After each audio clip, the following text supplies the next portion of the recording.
This is KUGAN CASSIUS for IFL TV in association with MTK Global. We're in Frank's apartment up here at the PT Tower. Our penthouse apartment. Could you be this high up though? Would you want to live this high up? Yeah, we get a few nosebleeds every now and then, but it'd be okay, yeah. Probably the best view in London up here, isn't it? Have a look at it. It's panoramic. Show people what we're dealing with.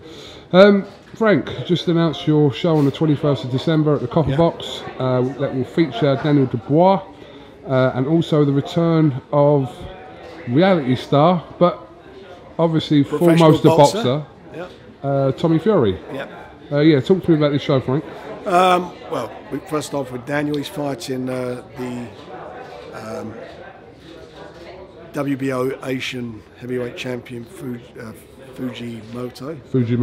Yeah, so he's fighting him. He's also ranked number 12 by the WBA.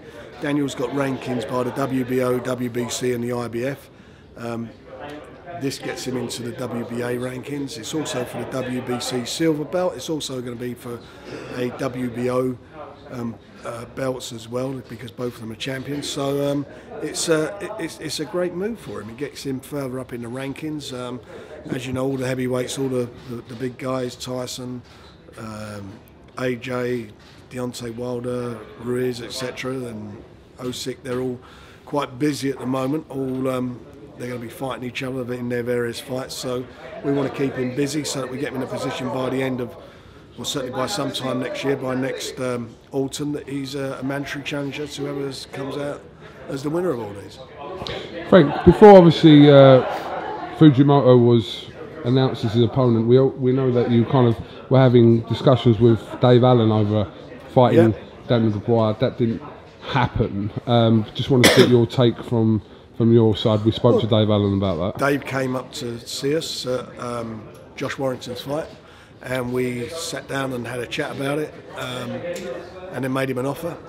He came. He told us what he wanted. We eventually got to what he wanted, and then he asked for more money. So it got ridiculous in the end, where it just got priced out of it. So, you know, Dave's a lovely bloke, but I was not willing to pay the money that he got, that he was asking for. I mean, it wasn't like he won his last fight. He got beat by David Price, who subsequently got knocked out by Derek Chisora. So you met his, or close to what he wanted. What he originally asked for. What he originally asked for. Then he came back and said he wanted more. Okay. Oh, it was a shame. It would have been a good fight. We'd love to do it, and we also made an offer to David Price. We made an offer to Derek Chisora. We made an offer to those guys. But you know, it's his fifth fight this year. We've kept him very busy. It's about consolidating his position, as I said, in the rankings. It's about getting him into a number one spot. I want him to be a number one mandatory challenger, so that we don't have no shenanigans and problems with people trying to avoid him and ducking out. We get him into that number one spot. It means we haven't got to give away options and things like that. We can go straight to a big fight. So you just said offers were made to David Price and Chisora? Yeah. Okay. And obviously both... They fought each other, yeah. Right, okay. Since the Gorman fight though, Frank, where do you think, kind of opponent-wise, is he on the same level as that? Or is he the opponents that Daniel's fighting? He's got a higher ranking than Nathan has, and it's for the silver belt. The silver belt was what Dillian White held that got him into the number one spot in the WBC. So that's what he's fighting. That's what he's grabbing. He's fighting a ranked opponent. He's got a world ranking. That's what we're after. Let's talk about Tommy Fury. Obviously, he will make his return to the ring, which should call some attention, Frank. Yeah, I hope so. I mean, you know, he's had a couple of fights with me, and he phoned up. Or his dad phoned up. John said he wants to fight. That's what he wants to do, and we're delighted to get him back in the swing of it. So he'll have a fight on the card. It's his third fight as a pro, and he's put himself under a lot of pressure, really, when you think about it. He's crossed over, and obviously he's got a big audience. He's got 3 million followers on Twitter, but now there's more pressure on him at this stage of his career than he would normally have had he not gone on Love Island. It'll be interesting to kind of see his fan base from kind of the reality TV side, how much kind of transcend onto watching his boxing career. One thing for sure, they'll be interested in what's happening. What's the situation regarding Joe, Joyce and Marco Hook, Frank, in the purse bid? Hook's company won the purse bid. and they've informed us. We got a phone call in the office saying they're not putting it on because it's too. I don't know what's happened. I think they bid too much money. I don't know what it is, but it's not on. So we're waiting from the EBU what the position's going to be. You know, Joe wants to fight. We want to get him out, but he wants to fight for this European title. I don't know if Hook's going to stay in or even if he wants to fight him. I'm not sure what he is, but it's up to the EBU and the British Boxing Board of Control to sort out ASAP. Is it likely the purse bid will be done again? That could be. That could happen. I'll be very annoyed if it does. I don't think that's what should happen, but we'll see. What do you think should happen? It should just go to us. You should be able to put the fight on, yeah. But is that obviously depending on what Marco Hook does? But is that the fight that Joe wants to have? He wants to fight for the European. That was what the name of the game was. To fight for the European. That's where we want to get him. When do you expect to come of a resolution on that? Well, I want one quick because it's not fair on Joe. He's sitting around at the moment like he's like a bump on a log waiting for something to happen, and that's not what should be happening. The governing body should be pushing for this and ensuring that that the fight takes place, or if Hook's going to pull out, that we put somebody else in. Tyson Fury, Frank, wrestling star, possible UFC star in the future. He's been training with Darren Till, pop singer. Author. He's got his autobiography out. Let's talk about the wrestling. It was obviously, I know he was in Manchester the other day, but prior to that he was in Saudi Arabia, and it's something that we're led to believe that you weren't too best pleased about him doing that. I would say best pleased. I preferred he not done it because I was worried about him, worried about the cut. But he's his own man and he wanted to do it, and he's an entertainer. He don't sit still. In some ways, it's good that he did it because obviously it's broadened his fan base and his appeal, and also it's kept him focused on doing something. He obviously doesn't like sitting around. He's not that way inclined. So Tyson is Tyson. He went out and done what he had to do and beat their guy, didn't he? Beat their number one or whatever he is. So he done what he always does. He's a winner. You could have been involved in the WWE. I could see you in that kind of way. I did the first WWF fight ever in this country at London Arena. Did you really? Yeah, I never knew that. 1989. Who was on that card? Hulk Hogan. Was he really? He was there the other day. Was he? I did, right. Yeah. What was your involvement in that then? Well, I owned the venue and we put it on there, and I've done it. We put it on in the venue. They came in and we made it available for them. In what year was that? 89, 90, something like that. Oh, that's interesting. I never knew that, Frank. Yeah, well, there's not a lot of things you don't know. No, there probably is, Frank. I'm learning every day. There you go. Yeah, I just want to kind of pick up on the weekend, really, Frank. Did you actually watch the card from? Yeah, I did. Yeah. LA and I watched some of it. I just flicked through some of it. Flicked through. What did you make of it as a whole then? The main event, shall we say, 6th rounder between. Well, I don't like the idea of a 6th rounder being a main event. I mean, at the end of the day, I've said from the beginning, good luck to the two guys. They've got to make themselves a nice few quid. I haven't got a problem with any of that, but please let's not say what it.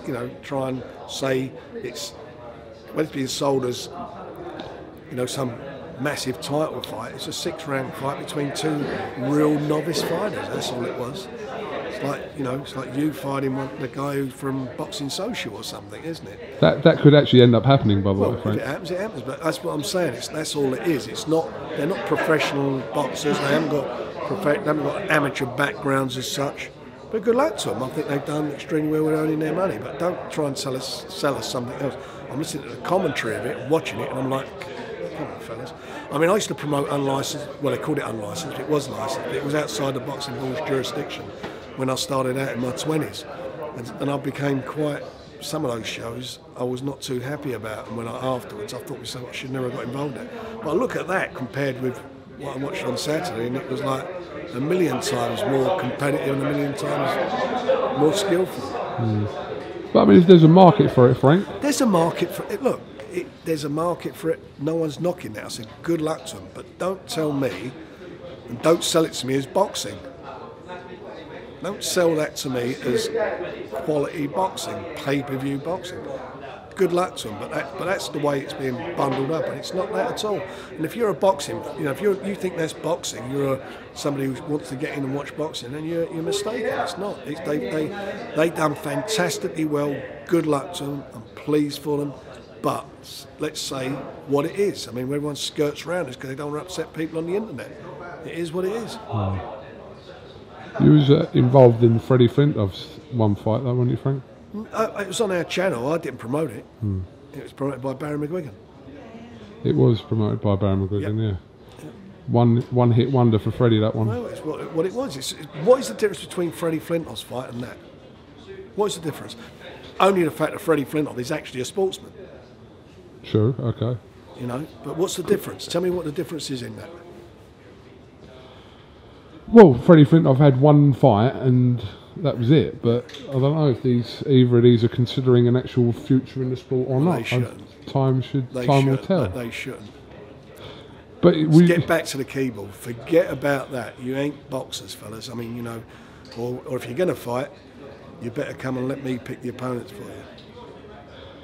But Tommy Fury's calling out KSI there. Yeah, well, why not? He's only had 2 fights, hasn't he?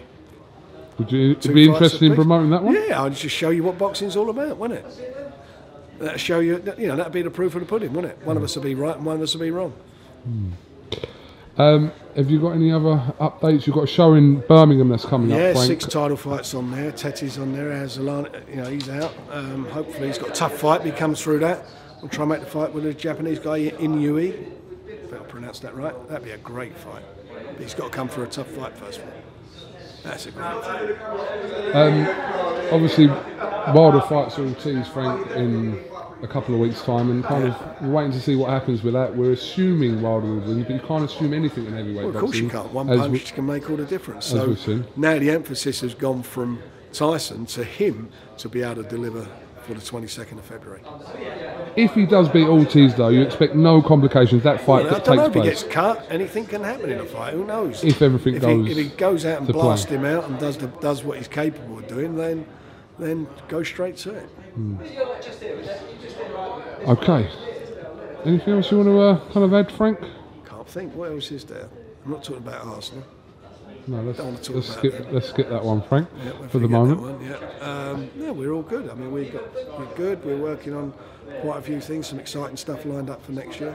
Who else could feature on that card, Frank? On the Copper Box We're card? announcing it all within the next couple of days this week. Yeah. What? Speak back to Josh Warrington actually quickly. Obviously, we're going to have a situation regarding Kid Galahad soon again. Well, we'll see what happens. You know, he wants the unification, and that's what we're working on. We want to get him out next year in a unification fight. So is it unlikely if Kid Galahad comes through that they would rematch? Well, who wants to see that again?